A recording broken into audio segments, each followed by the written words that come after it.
Hi, everybody. Welcome back. My name is Dr. Yasmin Flores, and I am the host of the Arts at EPCC. So today we have another special episode, and with me from the art department is Miss Isadora Stowe. Hello, Isadora. How are you? Good. Thank you. Yes, excellent. So Isadora is the assistant professor of art at the Via Verde campus, as a matter of fact, and she is working on her binder, everyone. Okay, for those of you at home that don't know what this famous binder is that we speak of, in order to get tenured here at El Paso Community College, we must work on a binder about yay thick. And so, right? Yeah. And so she can put this in her binder now. Yes, so this is our close-up here, and we are talking about the art department. Okay, anyway, all that aside, hello and welcome. I can tell she's already a little weirded out. It's going to be okay, Isadora. I'm going to ask you about the art department, Isadora. So we had Brack on the show a few weeks ago, and Brack was wonderful, and he told us a lot about the city, the artwork in the city, his background, and he's from New Mexico. And you mentioned you're from New Mexico as well. Yeah. Right? Yeah. So tell me a little bit about your background and everything. Yeah, I grew up in Las Cruces, New Mexico. We also lived in Oaxaca, Mexico for a little bit when I was younger. Oh, wow. And I actually credit that time period as kind of my first idea of color and how color can be used and how it can kind of bring joy and create a different way of living that's just so much more joyous, but also really interesting in ways that we don't necessarily normally see kind of in our everydays or in everyday cities in the U.S. And I grew up in Las Cruces, went to Las Cruces Public Schools, and I went to New Mexico State University for my undergrad and my graduate degree. Okay, all right. Las Cruces it's a different world, isn't it? Yeah. It's so funny because you would think it's all the same, but no, it's really not. And there's some beautiful parts. To me, Las Cruces was NMSU. And I worked there in fall of 16. So I would get to University Avenue and then turn around, come back. Okay. University Avenue, come back to El Paso, right? And then one day I ventured out and I was like, oh, there's more to the city. There's like residential areas, right? Omasia, my favorite part, yes. And it's beautiful up there. Yeah. A lot of wine festivals in New Mexico. All the fun things that for some reason we don't do here. So you grew up in Las Cruces, you went to NMSU. Where did your studies take you? And I asked this question because in your bio you mentioned that you did something for New York City. Yeah, so tell me a little bit about that. I was asked to be a guest artist for their thesis committee when they're graduating, when students are graduating with their bachelor's.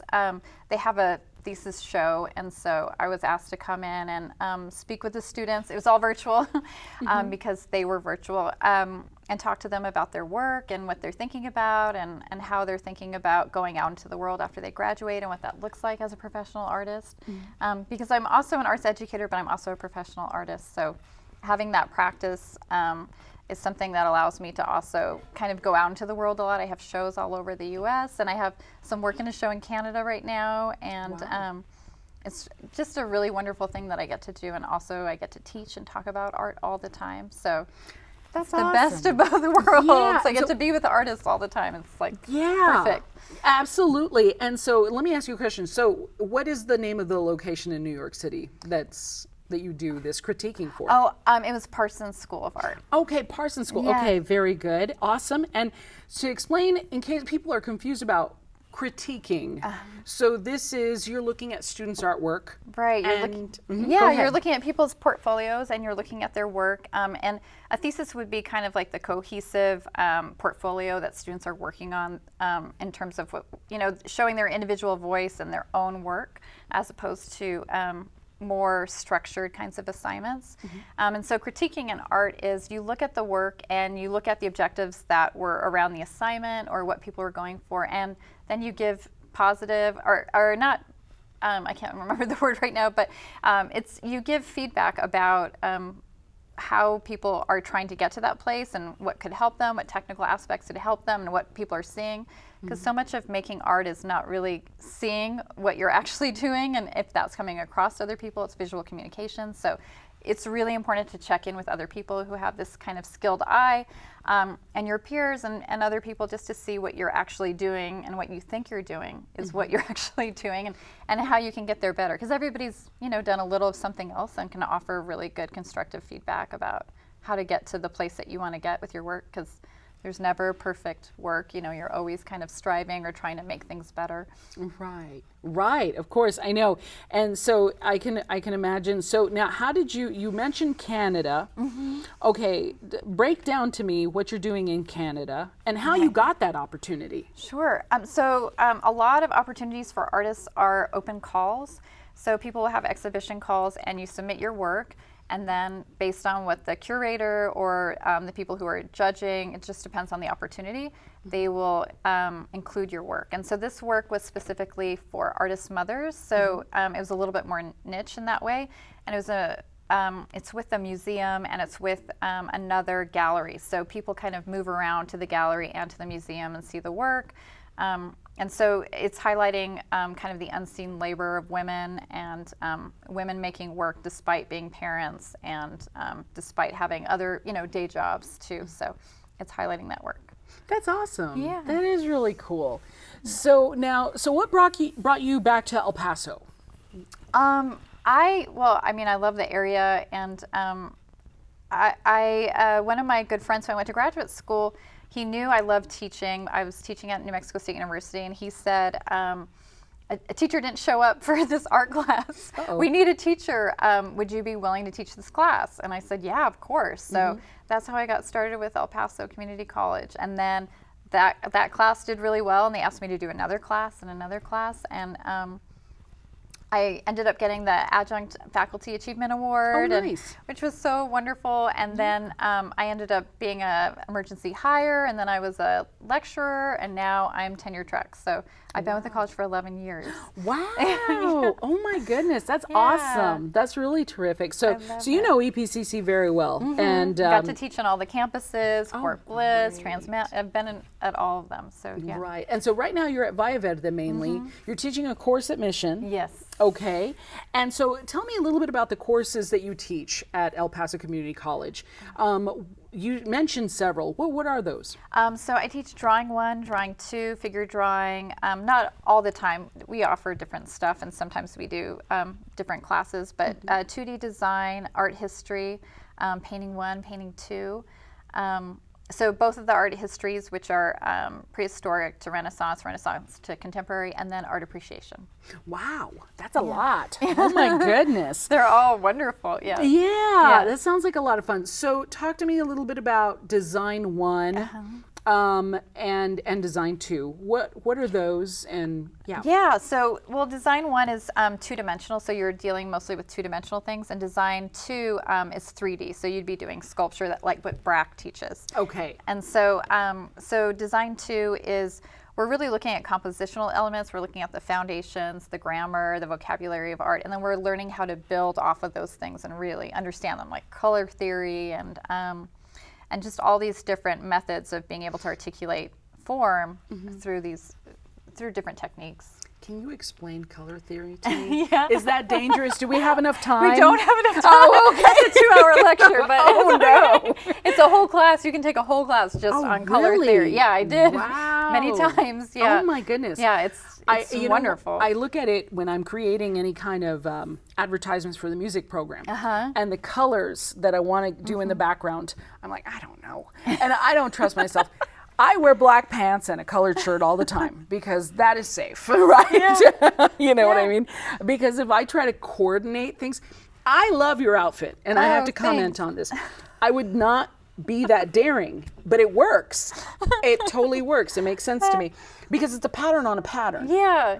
That scares me personally. like I saw it and I was like, I love that. Why can't I do that? Thank you. I love repetition. Actually, I use a lot of repetition in my work too. I'm like really kind of not obsessed. Yeah, maybe obsessed with repetition. Okay. I like repetition because my work deals mostly with memory, and so when we see the same thing, for instance, like we can drive down the same street all of the time. But every time we see that same iconography or those same things, they take on a different presence depending on our memory and depending on what we're feeling or how things are happening. So I like to use the same kind of objects, but juxtapose them differently and place them in ways where you have to revisit them over and over again. What does it mean if they're in larger scale or they're in smaller scale or a different color and layered on top of each other? Oh, wow. So, That's so I think it's, I'm like, oh, I'm also translating into my wardrobe. Apparently so. Yes, because it's flowers and flowers, right.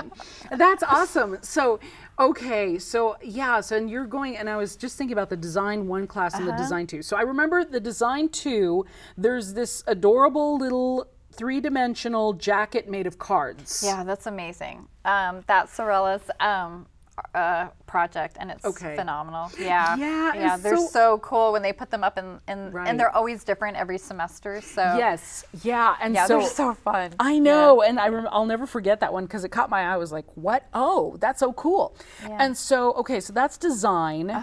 That's 3-dimensional design. 3-dimensional. The design 2 is just drawing flat. It's anything that's going to be flat. Okay.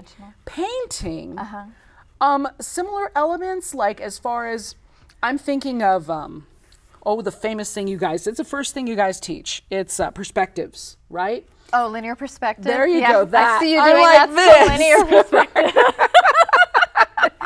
I can't communicate these. I play music. I don't know. I totally understand what you're talking about. I know what you're saying, because when you look down a road where the road converges to the horizon, that's linear perspective, Okay, so I would assume, do you teach those same kind of elements in painting? Yeah, perspective is really important when you're trying to translate 3-dimensional objects into a 2-dimensional surface, because you're trying to understand how do you create mass with lines to create these kinds of forms. So we look at a lot of perspective, but we also just look at looking.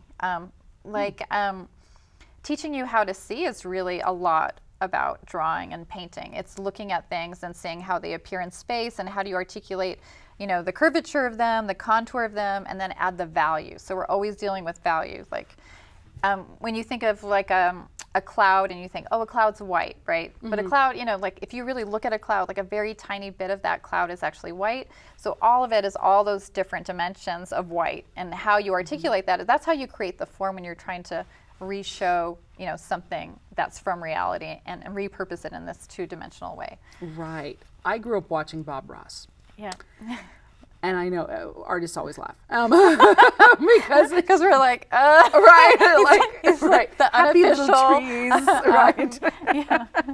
And so, but I think and so you mentioned that, and I remember Brack also brought up that the word, and I've already forgotten it, the word that you just said, not quality. It was the amount of color. It's called value. Lightness and darkness of an object. Yeah. Lightness and darkness of an object. And so, it's so true. And I think it's not until you sit down and try to draw something, and when you're a novice, and you're like, why can't I get the cloud to look like the cloud? Yeah. I know what a cloud looks like. Why can't I make the cloud? Right. And so everything winds up looking kind of like The Simpsons. It's all like cartoonish, right? And so that's so fascinating to me. And now let's talk a little bit about art in the city. So this is one of our arguments, and I'm afraid I'm about to open this can of worms here. So we're all very appreciative, and I think art, of all the fine arts, art is the most successful here in El Paso because it's everywhere, and I think that it's more easily accessible, and people notice it more, and maybe I'm making stuff up. I think it's art and music. I will give music its equal, But then there's some things that kind of, unfortunately, the city doesn't have the same appreciation of. I wish they did, right?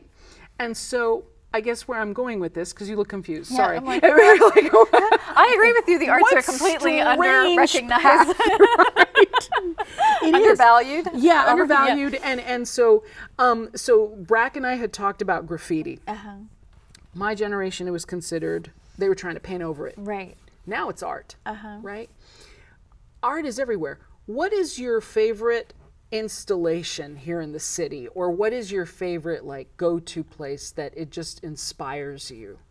I do love going inside of the El Paso Museum of Art, and I do ask my students to go there. They have revolving works, and they've gone through a lot of curators, but they've always had incredible people with wonderful work from the binational region. And so does the Rubin at UTEP. Carrie Doyle is the director there. Yeah. And they always have incredible shows. So, and they have the kind of work that if you're in LA or New York, you're going to also see those people in those shows too. So they have incredible stuff. And so I love going there and seeing the new work. And I have my students every semester have to go and they write a report about it. Because I think sometimes there's a misconception that museums are for other people, but they're supported by tax dollars. So it's really important that we actually frequent them because that's how they get money to acquire more work, so that we can see more work and have more programming that's free and open to the public. And it's free. You know, most museums of that caliber in different cities cost a lot of money to get into. So I think that's kind of a real gem for me. That's kind of like my happy place. But I love museums and I love libraries. I love these kinds of places inside. It's so true. And so a couple years ago, I was doing Leadership Academy with Linda Brown. Yeah, I just applied. Oh, you're going to have a lot of fun. Hello, Linda. I'm advertising for you. And so Linda required that we go to local things, right? And I had not been really living here in El Paso for over a decade. So when I came back and applied to EPCC, it was like, oh, I guess I'm going to be here for a while, right? And so I started settling in and everything. And so I went to the El Paso Museum of Art, and they had the shoe display. Did you ever see the shoe display where there was a bunch of different shoes on? Do you remember the artist? Oh, no, sorry. That's okay. But it was like shoes that had been worn by children. And I'm trying to remember. I wonder if it's Orozco? Maybe it was upstairs, up the stairwell, and it was along right there, right outside. I don't remember, but he works similar to that. I'd have to see who it was. Yeah. Inquire about that. It was so, and that's the thing too. I think there's this element to art that is not. Wow, this could easily turn into 5 hours. There's an element to art that it's about the backstory is so important, right? The context. Super important. Yeah. Would you argue that sometimes the context is not as important? That it's fluffy? It depends. I mean, so we in art we have these designations. We have professional artists, non-professional artists, untrained artists, trained artists.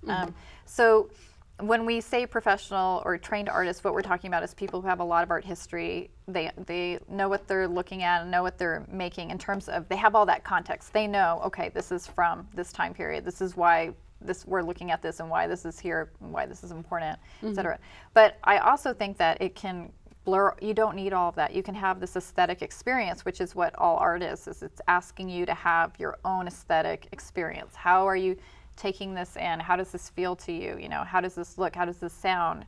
How does it make you feel when you see it? So I don't think you necessarily need it, but I do believe, as an arts educator, firmly that having that appreciation just helps to enrich your world so much. It makes it so much richer when you understand all the layers of what you're looking at and the history of it and what that means to you and why that's here. I just think it's incredibly important to our lives, and it's art is a reflection of culture. So if you can understand that better, you can see yourself better. And so I think that kind of information sometimes is helpful, but I don't think you need it. I think most artists make work that you should find it somewhere, meaning like, you walk into a room and it's there, and you should be able to have an experience with it and get as much as possible. But there's all sorts of different kinds of art. There's conceptual art where the idea is more important than the actual form. So in that way, it might be a little bit different.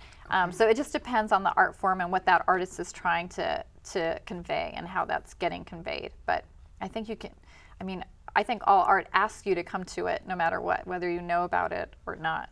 Yeah, and so I just think of the Victorian era rather, and all the beautiful the beautiful dresses and the gardens and everything's so lovely. And so to me it's easy to look at that and just be enveloped in the beauty of it. And then if I go downtown and I see that somebody tore a bike in parts and it's sticking out of the ground, right? And you're like, what? Right? Like, what do I do with that? I know. It's so art can be so accessible in different kinds of ways. Like since 1980, that's postmodernism, which says that art can be anything. It can go any direction. But for a long time, like during that time period that you were just talking about, there was like a progression. Like this is the right art. No, this is the right art. So that it would just kind of build on each other. But once we got to 1980, it was like we can go in any direction we want. All art is valid. So I think that's also sometimes confusing, as people are like, well, how could that bike that's torn up coming out, like how is that art? But this painting that's beautiful, this landscape, how, you know, but they're all art, and they're all like aesthetically reaching out to different people in different ways and specific to their era. Like that would not have been understood in the Victorian era because it wouldn't have had the kind of context that it needed in order for people to understand it in that way. Although I'm sure somebody would argue with me otherwise, but like there's an argument, but yeah. Yeah, okay, that makes sense. So 1980 is 1980 postmodernism. Interesting. Okay. All directions, text, anything we want. Like Got it's just open. Wow, Yeah. that's awesome. So you as an artist, what do you, first of all, what is your favorite medium?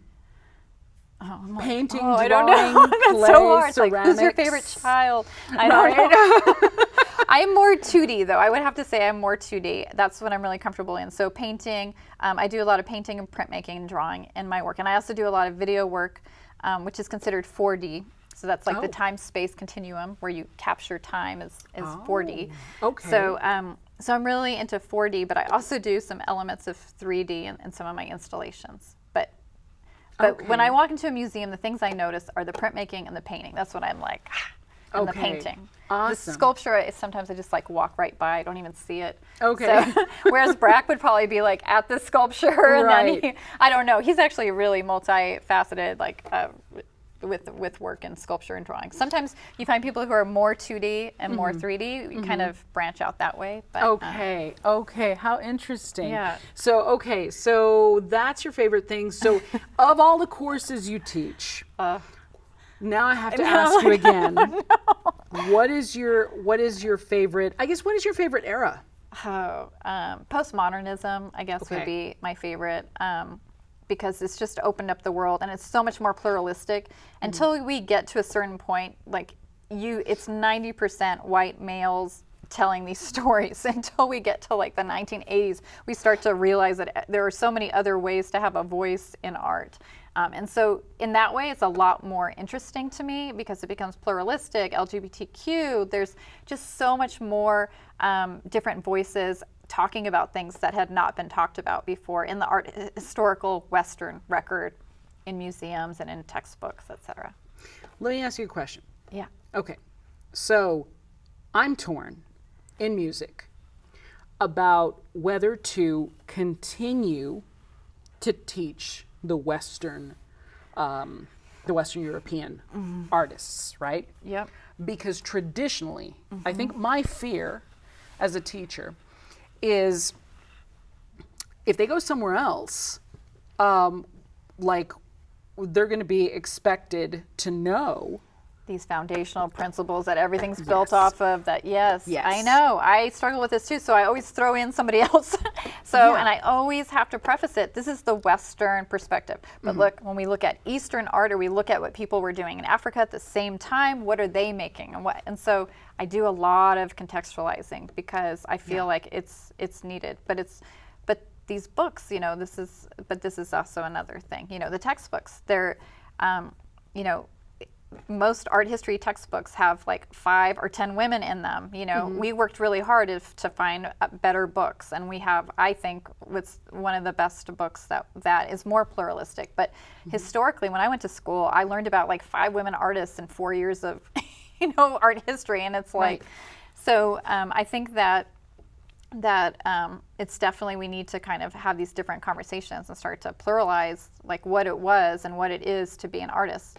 But it's also, you don't want to confuse your students like, oh, it was so pluralistic back. No, it actually was this voice only, but I'm showing you some other obscure people that nobody talked about that we have now rediscovered in the basement of the Louvre that we talk about now. But they were not talked about at that time. So you also don't want to give this like false sense of, well, those people were also given attention during that time, because they weren't. Right. But yeah, I think that's something very timely that we're trying to constantly evolve with. But yeah. Right. And then so now I know I'm not the only one struggling with this, because we talk about this a lot in the art discipline. Yeah, we just pared down the amount of composers that we taught. And now we have these inserts. I don't know if you use the W.W. Norton book, but we have these inserts that are all about like world music. And so now we've started to incorporate world music and, you know, so forth. But it's like, it's so hard to contain. The art history courses, whether it's dance history, art history, music. You're covering like, you could there are classes taught just on one tiny chapter that you have to cover in the whole, 1,000 years. Yeah, it's literally. I have one lecture for the Renaissance. It's like, I know. Exactly. I'm like, right. Yeah. Cannot do it justice. No, you can't. But it is an overview. And if you give what I'm always hoping is like, you're giving this taste of this thing, and maybe that will spur someone to take a class again in that same subject and really explore this. And you're giving hopefully enough that it helps people to have a more well-rounded understanding of like this trajectory of the history. Right. So now, Isadora, before we wrap up, really quick, if I'm interested in majoring in art, who am I going to contact? Where am I going to go? Brack Morrow. You can call him. His name is on our website, and his email and his phone number. And any of the art faculty will be happy to speak to you about it, but he could direct you in the best place. Awesome. And what are the first art courses that they take? I think it is, I don't know if I'm correct, but I think drawing one is one of the first ones. I think so. Yeah. Yes, I think you're right. And so I'm sorry to put you on the spot. Okay, she's not the coordinator. Okay. Sorry. No, it's fine. So you're doing great, Isadora. So thank you so much, first of all. And now I want to collaborate on something with you at some point. It. Yeah, music appreciation and art appreciation. Yes. That would be awesome. Do that. So absolutely. Well, Isadora, I appreciate you on the show. Is there anything else that you would like to tell the grandparents, the parents out there, cousins? Just try art. Just see if you'll like it. Just try it, because you'll get hooked for sure. But just try it. And there's just so much opportunity for it. I mean, we didn't talk about this, but one of the things that they talk about with art degrees now is that we're moving into the conceptual age, and actually MFAs and BFAs and in art are going to be the thing that are most sought after, because you can't outsource creativity. So many companies now want artists to work for them just because they want that innovation, they want that creativity. So it's a great way to invest your time and resources and get a degree and continue with. Very good. Okay, awesome. Well, and we offer the first 2 years of any of the bachelor's degrees, right? And the wonderful foundational parts. Yes, absolutely. Well, Isadora, lovely to speak to you. I look forward to us talking again and collaborating. Me too. Thank you so much for being on the show. And thank you, everybody. We'll have the degree plan up for you guys, and all the information for the art department. Thank you for joining us again. Bye, everybody. Take care.